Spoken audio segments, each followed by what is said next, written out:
Again, I stress these are small contradictions, but the claim is so large that we should expect at the very least a historical accuracy. Another thing. Okay, this is just a very short clip because he's like, this is the sum of, I think, his argument, showing that like when there's a bunch of small inconsistencies, then like we're gonna have some reason to like doubt the like historic reliability. But like I just don't really see this. Like the claim that 9/11 happened is a super large claim, and there's many differing testimonies on like what exactly went down. But we'd be silly to disregard the historical event of 9/11. So yeah, that was my thoughts.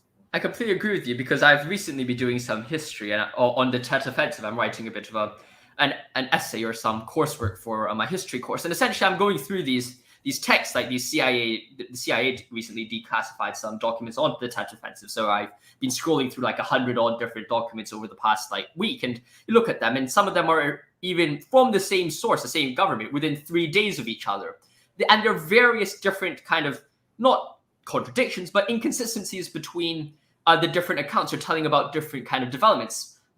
Even in fact, in some of them, in the top part of the report, you'll see, oh, there's significant movements in North Vietnamese forces in the area. And then in the second part of the report, they will be saying, oh, there is no significant movements worth of note for the president. And then you can have all these kind of small differences throughout kind of your historical pursuit. And in no situation will you then say, well, these sources are just completely pointless, let's throw them all into the bin, because there are very, very useful sources. So I essentially think that if we are just looking at this from a historical case, which I think that we are doing when we are approaching a historical case for the resurrection, hence we're calling it the historical case for the resurrection, not the biblical inerrancy case for the resurrection, well, we should expect these inconsistencies and just go on with them, because that's something that historians throughout history have learned to do, and that's something that we, if we're pursuing this historically, should also take into consideration and make the most of.